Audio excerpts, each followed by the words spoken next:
Welcome to Scorched Earth and the general reading for the sign of Virgo, Sun, Moon or Ascendant for the month of July 2023. I hope you are well. I'm using the Tarot of the Abyss for you today. Before we begin, if the reading resonates with you and you'd like to go a little bit deeper, there will be an extended that you can access at the end. That's the first link in the description box. Second link in the description box is to my private community, the Order of the Phoenix, over on Circle. You can hang out with a truly extraordinary group of people and get access to all the extended content for no extra cost. So if that's something that's of interest to you, you know what to do. Let's have a look and see what's going on with you, Virgo. So we have the Six of Cups in your recent past. Let's have a look at current energy for Virgo, please.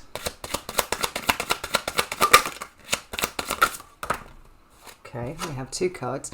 We have the Six of Swords and we have the King of Pentacles. And what about current, no, it's coming towards Virgo, please. Thank you. We have, I did wonder, it was at the bottom of the deck when I picked it up and looked at it.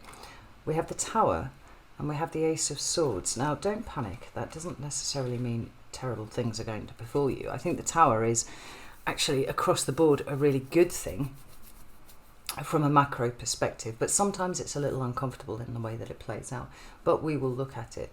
So we have the Queen of Wands at the bottom of the deck, and I love that for you because it talks about confidence, this card, and it talks about self-esteem and all those kind of things, right? The internal subjective experience of the wand suit. But it's about visibility too. And that, actually, let's flip this around so you can see it. Where the Queen of Wands shows up, we are, whether we like it or not, becoming more visible. And given that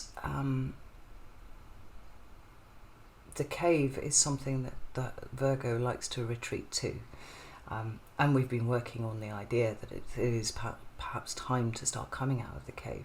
The Queen of Wands is saying, not only are you coming out of the cave, but actually you're feeling pretty good when doing it. So the Tower then seems to me to be, as it is, a change of direction, but one that is entirely positive, just about. So, I mean, we'll wait until we get some clarifiers on the table before I start making broad, sweeping generalizations like that. But it's certainly, I'm not getting a sense of it being something that is catastrophic. That's the word that I was looking for. So, let's get some... Oh, interesting. We have the Night Sun Tarot coming out to clarify.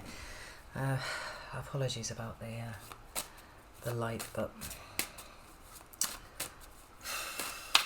it's a bit warm in here at the moment. I might actually have to take my shirt off in a minute. I'm cooking under here. So, tell me about the Six of Cups. Why is that here for Virgo, please? We have the Emperor. Card of Aries in the minor arcana, and we in the major arcana, beg your pardon, and we have the Queen of Cups, and she is in reverse. Now that's very important. We'll get to why that is in a second. Tell me about the Six of Swords and the King of Pentacles, please. We have the Hierophant in reverse. Not the only sign to have had that this month, interestingly enough. Libra had it as well. We have the Seven of Wands. Oof. Whatever that is, Three of Cups. And tell me about the Tower and the Ace of Swords. We have the King of Cups. I like this very much. The Strength card. And the Two of Pentacles in reverse with the Three of Pentacles at the bottom of the deck. So, I'll just get this shirt off. I'll try and retreat into the shadows a little bit. So, what's immediately obvious is that there is a breakthrough here for you, Virgo. I mean, we're seeing it. We're seeing it actually written all over the cards. The interesting thing is when the Emperor came out, he did feel very much to me to be, and with that Queen of Cups in reverse there, to be in some way a statement about sovereignty, about your own personal power, and whether you have accepted it or not, right? That's what that pairing of cards said to me when I first turned them over. And then at the other end of the scale, the fact that we have the King of Cups and the Strength card showing up together feels like it's an adjustment to that, right? So an adjustment to the owning of one's emotions, for a start, but the growth that comes from the recognition that we have in some ways disempowered ourselves over the years. Now, let's get into the reading, because I'm very uncomfortable sat underneath this magnifying glass. We've got the Six of Cups, and the Six of Cups always talks about the past in some sort of way. And specifically, it talks about a reflection on the past, I think is probably more appropriate. So this can be, what happened a few years for you. It can be the things that happened in childhood. In some extreme cases, it can actually be talking about what happened in past lives for you. Right? And actually, all of those may apply simultaneously. Particularly if we're talking about the repetition of patterns. And it seems that for whatever reason, where you have been in the recent past, and I really don't want to go much more than 6 weeks back when we're talking about that, is that you have been contemplating perhaps your narrative of the life that you've had. Perhaps you've been sat in contemplation of the patterns that you have repeated subconsciously without even realizing that you're doing it. But like I was saying before with the Emperor and the Queen of Cups, there's this way in which somehow, for some reason, you've had to close down emotionally in order to function, probably. Now, this is not to say that you've been cold and detached your entire life, far from it. I feel like, though, there has been somewhat of a protective space that you have created for yourself. Maybe this is the cave, where it has been the place where you've hung out, where you've felt safe. But in having that space, what it's done is made you very averse to the idea of expanding beyond that, right? It's kind of like, well, no, the outside world's a bit scary, it's a bit frightening, I don't really like it very much. It's safer in here. I'm protected in here. The disempowering aspect of that is that it has stopped you from pushing at the boundaries, and particularly emotional boundaries, I think. And boundaries isn't even the right word. It's like the edges of your perimeter. And maybe this has shown up in the kind of relationships that you've had. Maybe there's been a fear there of the possibility of the repetition of a cycle, and so what you have done accidentally is repeat a cycle. I can't help but feel like the Queen of Wands has got a lot to do with this here, because she's confident, she's got high self-esteem, and she's putting herself out there. Queen of Cups is doing absolutely the reverse. Rather than being the pinnacle of receptivity, it's being open to all experiences. Instead, she's kind of closed in on herself, and she's like, no, actually, I don't want to accept that. The acceptance of your own sovereignty, the acceptance of your power, particularly in situations where it has felt to you like you have been robbed of it, and perhaps through a tower moment. It's been coming up quite a bit again recently, that back in 2020 there was a struggle, right? And I've actually saw this reflected in Sagittarius's readings in the last couple of months as well. This Virgo and Sagittarius seemed to have some sort of thing that was very, very tense, and something that broke apart, whether it was by way of death and bereavement, or whether it was by way of divorce. There was some sort of separation that occurred there, and it's made this it feels like there's a cycle. If I'm quite honest, Virgo, it feels like there's a cycle here that is beginning to complete, one that probably started before 2020, but it really hit your consciousness in 2020, and I'm wondering what cycle that could be off the top of my head. All the planets have their own temporal cycle. For instance, you know, the nodes are moving. I think it's this month or it's already happened, I don't know. The lunar nodes of the moon are shifting out of Taurus and Scorpio and into Aries and Libra, and we have correspondingly the end of an 18-year cycle going on there. There's something about this that is bringing a state of completion, and the contemplation of what has gone before has got you to a place where you're kind of considering what has occurred, particularly in the last 3 years, and how that has either seen you becoming aware of how you've robbed yourself of your own power,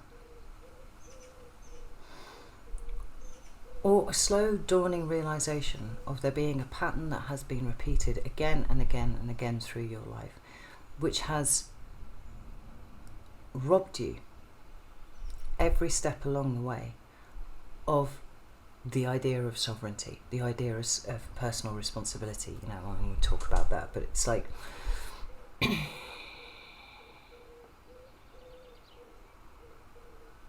in some ways, with a lot of you, feeling too responsible, if I'm honest.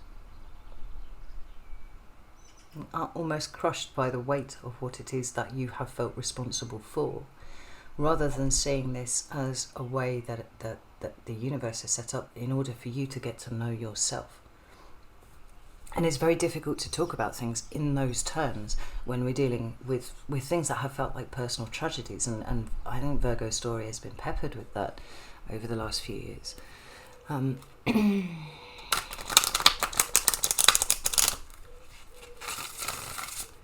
the question of how much you have owned the control of your life, or whether you have felt subject to the whims and whimsy of the universe, is something that it feels like you've been rolling around in your head. What does it say about this Emperor card here? We've got the Nine of Cups, which is interesting because it feels like it's been so far away from you. You know, for some of you it might have brought up a question of whether you recognised at the time whether what you had was what you now perceive to have lost, or whether there was some aspect of taking it for granted, right? Or some aspect of keeping yourself detached from it, which is, you know, I kind of come full circle with that one. But for me, the nines speak about the management of whatever suit they represent. So what we got here is not only the hopes, goals, you know, dreams, higher wishes of, emotionally speaking, of you, Virgo, but we're coming down to this sense of like, how do you manage your emotions? Do you manage them, or have they managed you?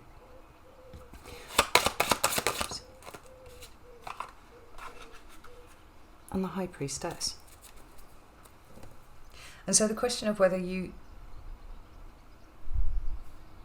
can manage your emotions, or whether you even recognise some of your emotions, or whether a lot of things, have been so buried that it's been difficult for you to make sense of. I mean, I do feel for all of you there's some sort of illumination that's really struck home. You know, it's like somebody's switched a light on to your internal space, and maybe you're aware that you haven't managed your emotions, they have managed you. Maybe you have become subject to their whims more than anything else. And I think one of the really useful things about meditation is that it puts you in a place of recognizing that you are not your emotions. Like, you are something that sits beyond that, because emotions are transitory and they're fleeting and they come and they go. They don't need to be the defining characteristic of the life that you live. And that's how we get to a point of recognition that the end goal is the way that we manage ourselves. It doesn't mean that our problems are going to go away. It doesn't mean that our problems are going to get smaller. What it means is we are more capable of dealing with those, and we maintain that level of emotional stability, whether the times are good or whether the times are bad. Now, the High Priestess speaks about intuition, and I think for a lot of you, you have felt divorced from your intuition for a very long time. It's almost like you've been lost in the wilderness, Virgo, and there've been... This is things, it's not a binary state. It's not like I'm lost in the wilderness or I'm not lost in the wilderness, right? I'm lost in the wilderness or I know where I am. There's gradations in between. And we don't perceive them at the time. But looking back, we can see where we were really, really lost. But then, with the added context of being able to reflect and look back, we can see how we were starting to circle back towards what was familiar, what was helpful. Always circling back towards the light. And you've had a number of breakthroughs over the last 3 years, and they have alleviated something somewhere for you.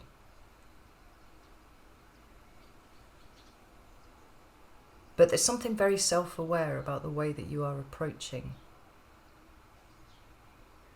that which you felt defined you. I think that's the best way to put it. Whether it was grief or anxiety or this constant state of terror, feeling like you're only ever like this far away from being ambushed by the universe into something really fucking grim. And that hypervigilance that it causes. That desire to kind of just keep everything a little bit at bay, because the possibility of being overwhelmed is always there, is always present. And something's shifting here. And it shifted very recently. And maybe it simply comes down to that.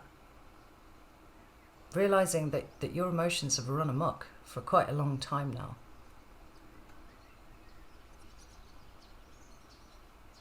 And just like in meditation, when your brain starts to, when your mind starts to wander, and you start thinking about something, and you just have to bring it back to the breath each time and say, thank you, yeah, I get that you're wanting that chatter, but just for now, we're just going to focus on the breathing, the in, the out. I wonder if the same thing is happening with your emotions, and you're kind of getting to a point where, perhaps they're scampering off ahead of you. Perhaps they're headed down straight towards the root of catastrophe. And you've developed the ability to be able to go, actually, no, that's okay. We're just going to come back here for a second. Right? Yeah, catastrophe is always possible, but we cannot live over there. It's tiring. It wears us out. And when it comes to what we want for the rest of our lives, what would represent the Nine of Cups to us from a wishes and dreams perspective, we have to enable ourselves to keep an eye on that as much as the potential for catastrophe, more so perhaps, so that we can achieve that level of balance in the middle, the equilibrium in the middle.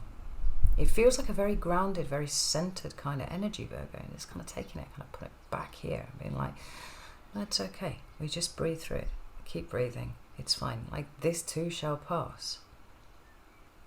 I'm sure I called one of your videos that, actually, back in the day.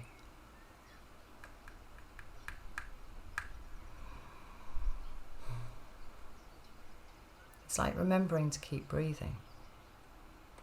And all the while that you remember to keep breathing, what you're more able to do is look at where the sovereignty has been missing from your life.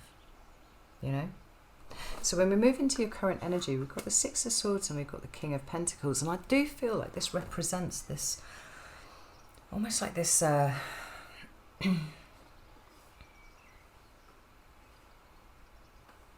it's not quite a crossroads. When we talk about the crossroads, we talk about, arriving at a T-junction, essentially, and with the Two of Wands often talks about going one way over another, and they're often in different directions. This more seems to be the contemplation of the crossroads. We've certainly got a sense that you are re-examining your value system. I feel like that's really quite strong.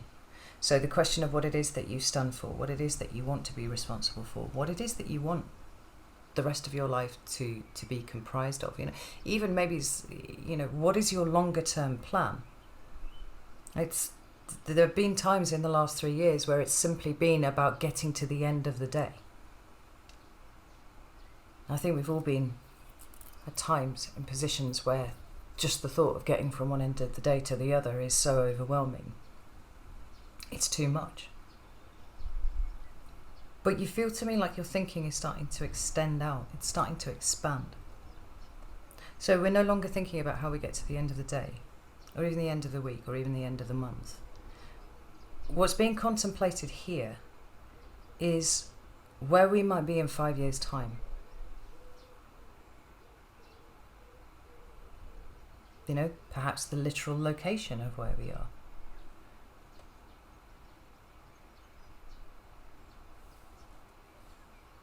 What kind of people do we want to be hanging around? You know, what does it look like? Because the King of Pentacles is Taurus energy, but it's the energy of the builder, right? And because the Pentacles are energetic currency for me, it's like, what are you wanting to build? What are you wanting to be a part of? And that's important here with this Three of Pentacles. I feel like we're at a point in time where, well, perhaps we've been there for a long time, where we're sifting ourselves. You know, we're sifting the kind of experiences that we want to have, and then we're getting ourselves, you know, to a point where we're aligned with that. And that might be moving away from certain groups of people and moving towards other groups of people. You know, community is going to be very, very important moving forwards. But the Six of Swords is asking you to leave behind a certain number of things. I feel like you are in the process of leaving behind a certain amount of things. And rather than being at the crossroads in the here and now as you are, it's kind of like, well, what does that look like? What do I need to leave behind? What do I want to build moving forwards?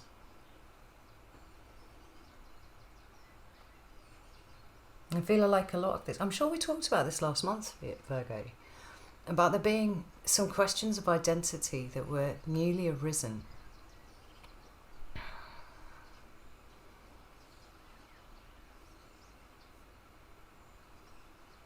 Like, who are you without all of the things by which you have defined yourself? You know, if there are difficult emotions, and the difficult emotions have been the way that you've experienced yourself up until this point, you know, the recognition that you are not them, and you are individuating away from the idea that just your emotions are who you are, and that they have been difficult, right? They've been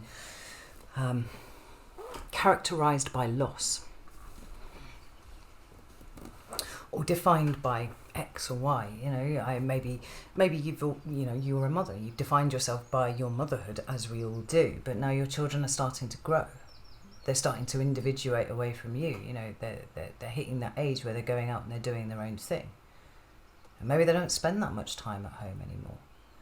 And suddenly, like, the day-to-day way that you define yourself is changing.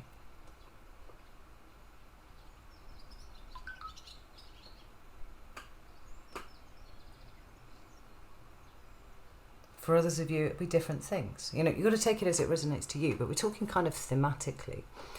There are things that you have held as anchor points. These are the ways that I define myself. And bit by bit, these are melting away. And some of it is because the universe has pulled them away from you in the last 3 years, but the rest of it is coming by way of the processing. Okay? What is the bigger picture here? Now, this is really interesting, Virgo, because Virgo is very much about the detail. Virgo actually rules microscopy. Right? It's about getting right down into the niggly bits of stuff. And I feel like there's a stepping back here from you.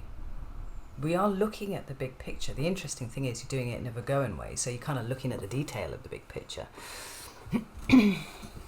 But I think this represents quite a shift away from the way that you've done things up until this point.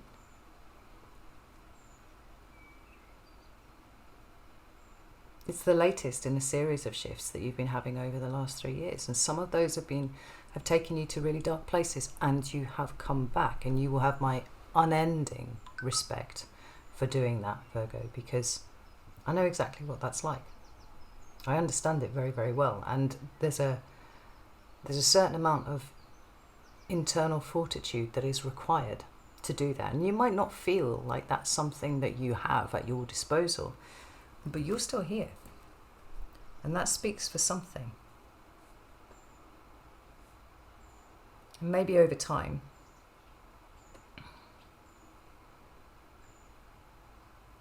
No, I think that's true. I think perhaps for a while you've just kind of clung to the idea that you're still here, you're still going, and that's okay for now. But the picture is broadening, the picture is widening, and that sense of your future and what it might contain and what you are going to have to release in order to get there is very, very strong. Now, that Hierophant in reverse is incredibly important. Right? In the upright, it talks about structure and stability, and that can be in the family unit, it can be in business, it can be societal structures, right? And there's a kind of hierarchical kind of feel to it. It's the established order, essentially, is what it is, in whatever way that applies. When the Hierophant appears in the reverse, what we have here is a destabilization. Things that were stable, were static, are starting to shake. And particularly when it comes to ideas of the past. Because ultimately, I think that the Hierophant deals with this notion of heritage and legacy, right? Where you've come from, what you've learned, and then what you choose to release out into the world. Because the Hierophant is a teacher, right? And we're all teaching each other whether we realise it or not. It's that which always has been and will always continue to be so, because it has always been. So there's a recognition that everything changes. It's the only thing that really remains consistent. So this upheaval that the Hierophant represents is actually, I feel, for you, a release of your grasp on the past. I was about to set my hair on fire then. A recognition that things are not static. Whether we believe it or not, they're not static. They're always changing, they're always shifting, they're always evolving. The only thing that ever really remains static is our Six of Cups up here. And I love the depiction that Anna Torian's done in this card, because it shows you exactly where the past exists. It is merely in the mind. Much like the future, the only thing that you really have is the here and now, and the decisions that you're making in the here and now. And I feel like because you're stepping back and you're not getting lost in the detail of stuff, you're not getting lost in the minutiae, this recognition that everything has changed, for better or for worse, everything has changed. And the way that you establish control is not by trying to bring everything back to the way that it was, but by allowing yourself to become more fluid in the way that you approach things. So, you know, the Hierophant is a narrative that you hold, but it is a narrative that is capable of being adjusted. As we learn more and we look back, we start to shift our idea of who we are, and that, it's like the most amazing kind of fucking time travel ever. Because when we change that, and then we come back to ourselves in the present, it's almost like, oh, actually, the ways that I defined myself before don't need to apply quite as rigidly as they did. We're releasing ourselves and we're giving ourselves the opportunity to start experiencing reality differently. So we've got the Seven of Wands and we've got the Three of Cups, and that's quite interesting. Because the Seven of Wands is about the way that we protect ourselves. I mean, sometimes it's about being defensive and it's about being guarded, and it could well be that part of the paradigm that is shifting for you, Virgo, is the recognition that that's an energy that you've been in, right? That feeling of being ambushed by the universe and like constantly fucking hunted by lions, and before you know, if you get even slightly complacent, something's going to jump out and eat your face, because that's just how the universe works, right? The problem with that kind of thinking is that it does tend to focus our mind on that kind of experience. And there's a quote from Roald Dahl, which I think is just the most beautiful thing. And it's, those who never look for magic will never find it. And I think that's so very fucking true. But conversely, those who only look for those negative experiences will only find those negative experiences. And life is comprised of both. I think what's really, really important is that we find ourselves in the middle of those experiences. And say, yes, these are experiences that have contributed to who I am now, but they are not solely what I am. And that I maintain the sovereignty of deciding how I'm going to respond to these things. Right? So maybe you recognize that you have been stuck in the past for a very long time. think it's an interesting thought experiment. I do thought experiments on myself all the time. And this one's particularly relevant for me, actually. If you were to have your memory wiped so that your past narrative didn't exist anymore, where it comes to a sense of who you are and your general identity, who would you be and what would you do?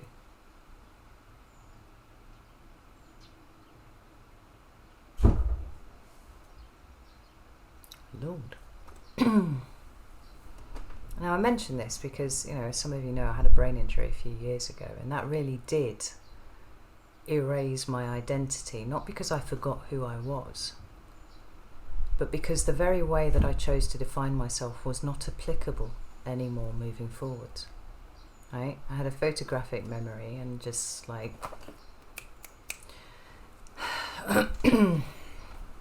sparky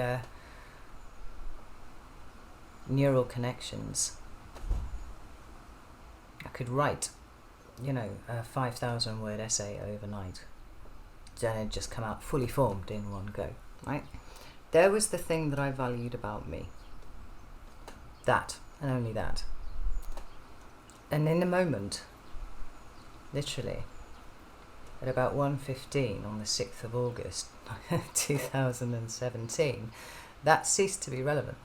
And what followed was an 18-month process of me trying to work out who the fuck I was if I could not use those anchor points that I had done previously to define myself.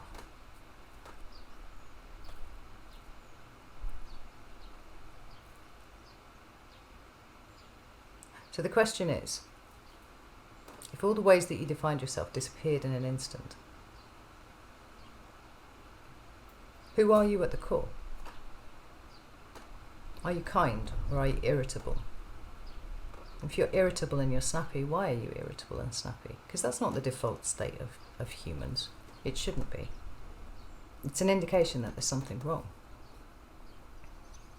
If you've held yourself back your entire life because maybe you have perfectionist tendencies. I have my Saturn in Virgo, I must confess.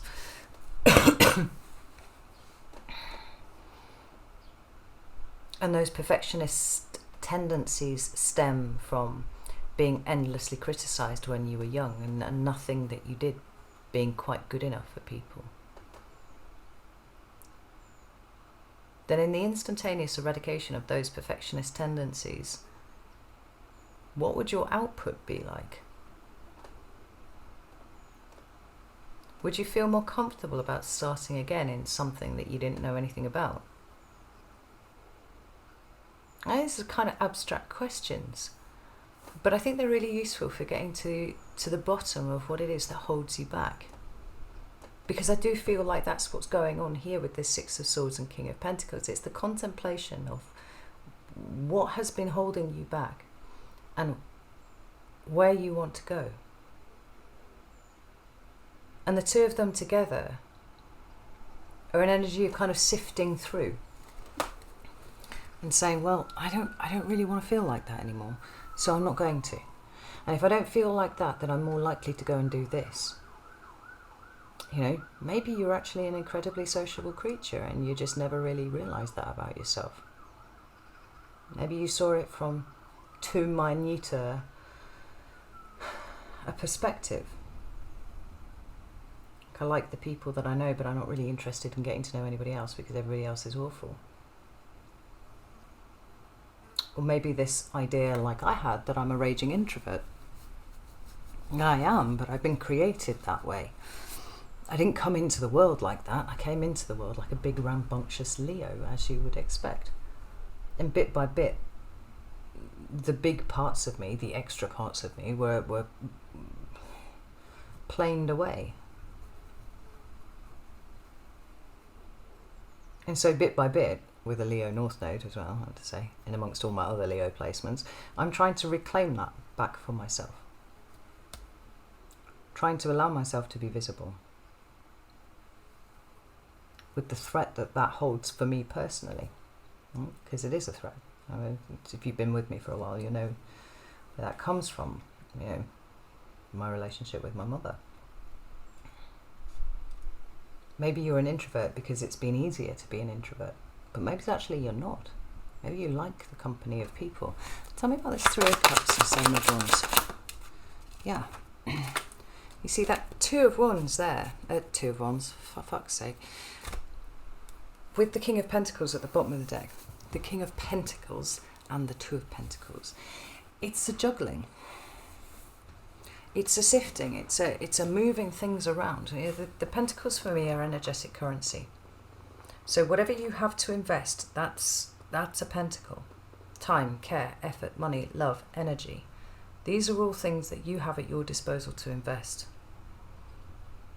And I feel like there's a sense here of you almost opening up a chest and realising there's a whole ton of pentacles in there.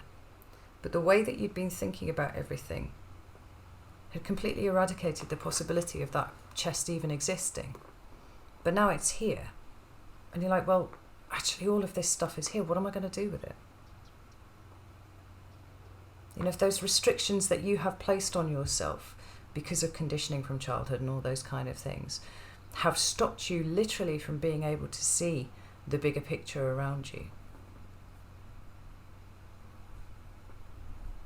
then the acknowledgement of that, the corollary of the acknowledgement of that is sitting back and saying, well, what is the big picture? Where do I want to apply myself moving forwards? What do I want to invest in? I mean, almost certainly you're going to want to invest in yourself, but maybe you want to invest in having a big, strong, reliable friendship group that brings true value to your existence. And there's a recognition that you need to show up in the same vein in order to participate in that. There are all sorts of ways that we can see this being a thing, but the emotional support networks are really important for you, Virgo. And so maybe you've been isolating yourself for a long time and you just realise that actually that needs to go. This Two of Pentacles is this constant state of being like, well, fuck. Right? Almost like this constant state of adjustment. As opportunities arise, and the Two of Pentacles follows on from the Ace of Pentacles. So we've got that sense of you having plucked some potential down and then being like, what can I do with this? We juggle it around. Like, you feel to me to be deep in thought. Maybe it's even deep in the feels. Thinking about the feels and what the feels reveal to you. That Hierophant there doesn't feel to me as destabilizing as something big coming in, big and shocking. It's more like, well, I'm actually prepared to start deconstructing my reality now. And working out what it is I actually want and how I am going to achieve that.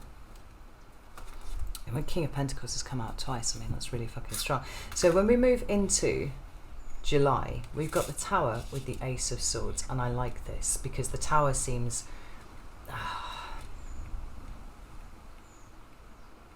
It seems to me to be something that you're actually willing into existence, if I'm honest. It's the change that you've been looking for. It's the change of direction, and it is accompanied with some sort of epiphany. And the epiphany might not be that comfortable. I always think that this Ace of Swords, the woman looks kind of sad in here.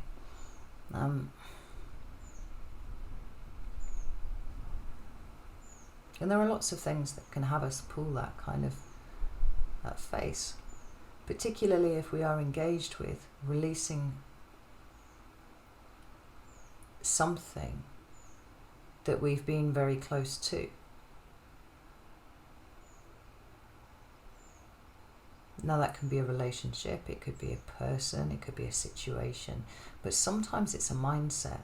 And for the longest time I was absolutely terrified of letting go of this hypervigilance. I mean, letting go of it is the complete antithesis of being in a hypervigilant state. Right? It's getting to that point where you're like, do you know what, whatever happens, I'm going to be able to deal with it. It's a polarity situation. But I was also really concerned about letting go of my misery and letting go of that kind of shitty voice in the back of your head going, I fucking told you so. Don't know why you even thought you could do that, you piece of shit. Like, what value do you bring to the fucking planet? None. Literally none. Fucking try harder. You know, those kind of energies. Like, that was my safety net for the longest time. That was how I defined my identity. Now, I'm not suggesting that any of you are nearly as bad as that, but I wonder if there's a theme that's going on here. You know, maybe some of you have realised that you've been, you know, the legacy that you inherited and have been passing on is relentless criticism. Not just of yourself, but of other people too. Sitting in judgment of other people, that was a bad one. I was very, very bad for that. Extremely judgmental. And I think if you'd have asked me, I would have said no, I wasn't. But I did. I judged everyone really, really hard. But the interesting thing was I judged no one nearly as harshly as I judged myself. And I imagine that probably wasn't... Well, no, actually, it probably was exceedingly obvious. I think it was exceedingly obvious. So what we've got coming up for you in July, anyway, stop my prattling, is a change of direction, and a very welcome one. One I think that you have willed in. It may feel a little like it's coming out of left field for you, but then look at what it is that you've been thinking about. Look at the themes that you have been wrestling with for the last month, 6 weeks, maybe it's even longer. They represent a change of mindset, a change of frequency, a change in your very resonance that invites that energy in, the energy of the tower. And sometimes when I talk about the tower, I say when this appears, sometimes it's because you've been given an opportunity to change your life and you have not taken it. So the universe has gone, you know, kind of rapping on your forehead and going, hello, do something, change, you know, poking you with a stick. And you're like, nope, I can't see it, I'm not perceiving it, I'm not doing any of that. And eventually the universe goes, oh, fuck me, send in the tower.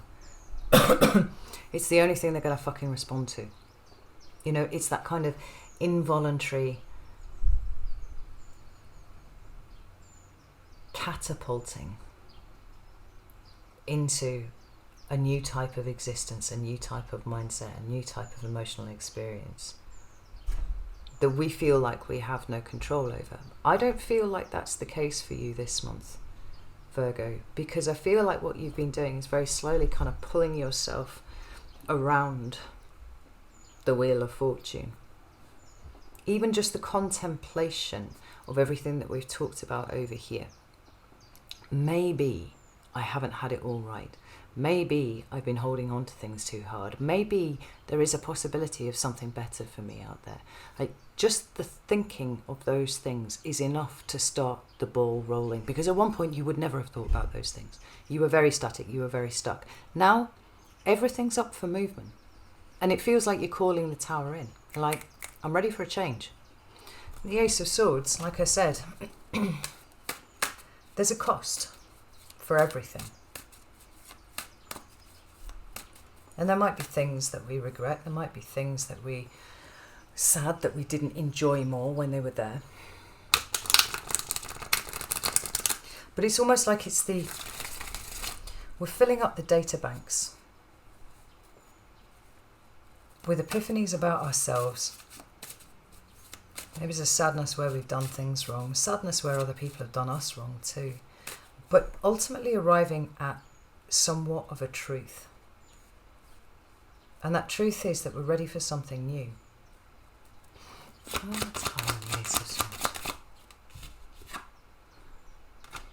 I give you the Ace of Swords again. It's the universe saying I said what I fucking said, right? This is all coming into your consciousness this month. So yeah, like for sure, something's got to end, right? Maybe the ending happened a long time ago, right? What represents true completion for you here is refusing to cling to it in the same way that you have done. Refusing to define yourself by it in the same way that you have done. You know, in that case, the Ten of Swords does not have to be an uncomfortable situation. It's the discomfort that comes from allowing yourself to not feel uncomfortable anymore. You know, if you've got used to things being very hard, if you've got used to the idea that you're going to get ambushed by something, then the discomfort comes from going, actually, do you know what? I'm not going to be hyper vigilant anymore. I'm just going to allow whatever happens to happen, and know that I can deal with it, know that I have the strength to deal with it, have the internal confidence to know that whatever happens will happen. And we've got the Six of Pentacles. We've got that ability to be able to self-regulate, actually. To decide where it is that our attention is going, where our pentacles are going, our time, our care, our effort, our money, our love. Like, a sovereignty over all of that. And the minor arcana moves in cycles in the same way that the major arcana does, and you cannot have an Ace of Swords without first experiencing a 10, because the cycle has to wrap up before you can move on. So we've got an Ace of Swords right there, accompanied with a Tower. We've got this change of direction coming in, and insight, inspiration, epiphany, all that kind of thing. And maybe part of the epiphany is that you haven't given yourself the opportunity to allow the cycle to end. Like, that it is your emotional responses that are perpetuating this moving forward. So that Six of Pentacles is like, hey, it's time to regulate now.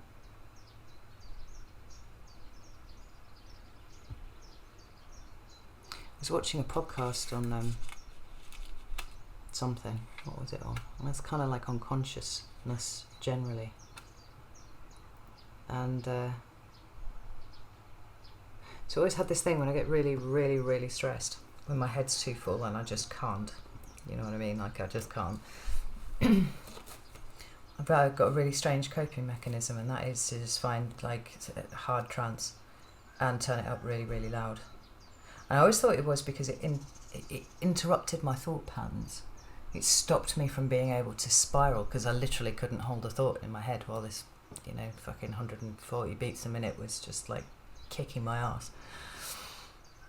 But what I learned from this podcast just a couple of weeks ago is that actually what you're doing when you listen to loud music is emotional regulation. And so hard trance at an obscene fucking level, for me, helped me regulate my emotions, perhaps because it did interrupt my thoughts, did stop me spiraling. It gave me the opportunity to just be there and be absolutely like brutalized by what I was listening to. It created a little bit of space. Now, I'm not suggesting that that's a good coping mechanism for the rest of you, but it works for me. It's actually often one of the indications that I've got that I'm stressed, because I don't usually recognize it when it happens. I kind of, I'll be like 2 hours into, brutal, make you melt your face hard trance. And I'll suddenly be like, oh, wow, hang on, I'm regulating here, or I'm interrupting my thoughts or whatever.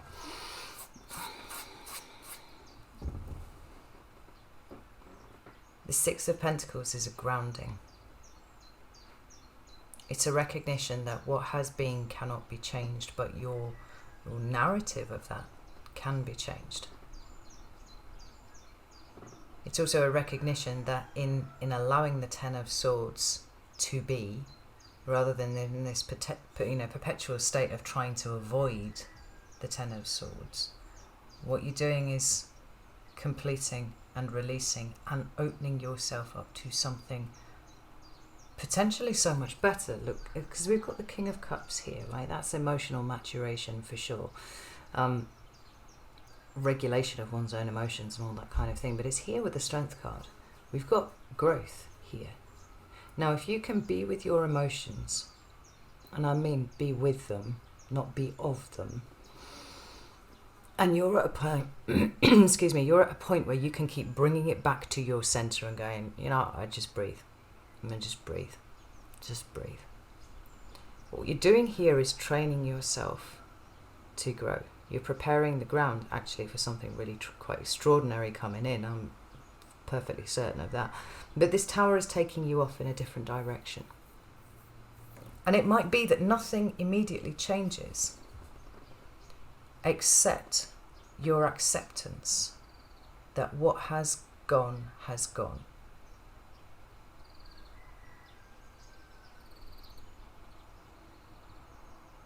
Tremendously simple, very, very powerful, but not easy. And we've got the Two of Pentacles in the upside down here.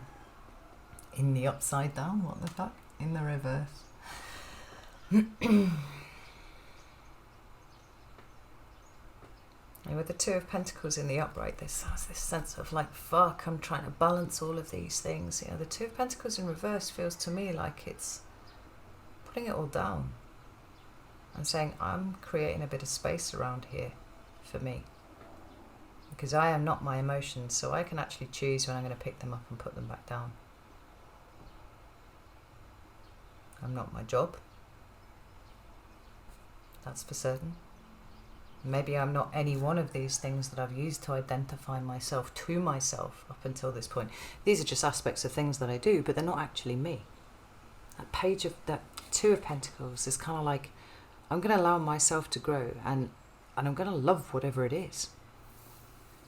And this feels so new, so revelatory. Almost kind of childlike, if I'm honest. That it can't help but change your life. Certainly long term, but maybe it's even in the short term too. And we've got the Empress. I love that. She's Taurus energy, but she speaks about, yeah, for sure. She speaks about abundance and fertility and the creation of something new, right? She's literally the card of creation. She's creating something within her and she's releasing it out. It can be a project, but it can be a new version of you too. I mean, for some of you, it might even be relationships with your mother. Like you're tracking everything back to that and being all like, okay, I'm releasing that. That's possible. But it's shifting much more into the energy of creation than it is of destruction. It is just recognizing, just like the Death card, that they are actually one and the same thing, right? Nothing can be completely created, nothing can be completely destroyed. I mean, it literally just changes form. That's what the Death card is talking about. There's no such end as an absolute, there's no such thing as an absolute end, because it creates a space and something new goes in.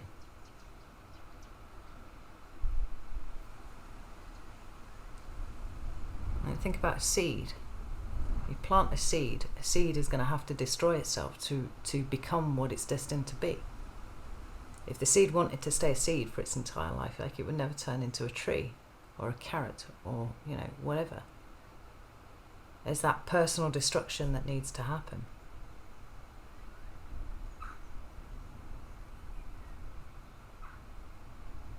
You can extend that metaphor to all sorts of things, you know, like an egg. An egg's really, really cool, but at some point it's either going to turn into a chick or you're going to eat it. And if you're going to eat it, you're going to need to break it to do it. Like everything is in a state of perpetual creation and destruction. You destroy one thing, you create another.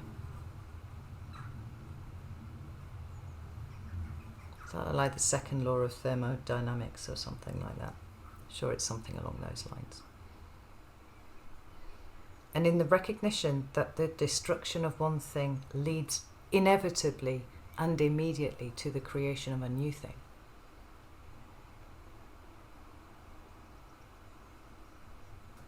I think we've got a whole new approach, a whole new emotional approach to the world, and one that seems to me to be absolutely pregnant with possibility and potential for you. You just have to have been able to see it. Now, we've got the Eight of Cups at the bottom of the deck there, and it's astonishing how often those two cards, Six of Swords and the Ace of Cups, come up together. Ace, Eight of Cups, fuck's sake. Is they're both talking about moving on from something. They're slightly different, they're not the same card. But there's an energy of both that's kind of carrying us along. And I think that your eye is starting to move away from what you've lost and more about what you can gain now that you have the space to do so. This is absolutely fascinating. I've been banging on for fucking ever. Oh, for fuck's sake. Right, so I'm going to go over to Vimeo now. If this reading has resonated with you and you would like to join me, that's the first link in the description box to Vimeo, or you can follow the second link in the description box to Circle, both of which will enable you to watch extended content.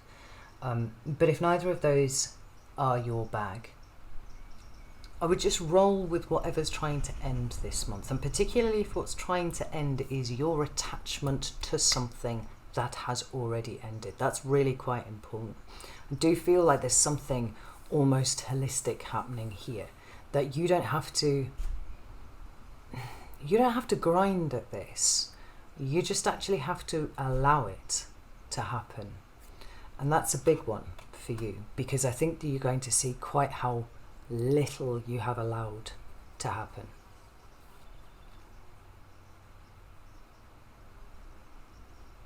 In favour of keeping everything as it was. It's really powerful, really powerful. Right, I'm going to leave it there. Know that I love you all very, very much, and I'll see you soon.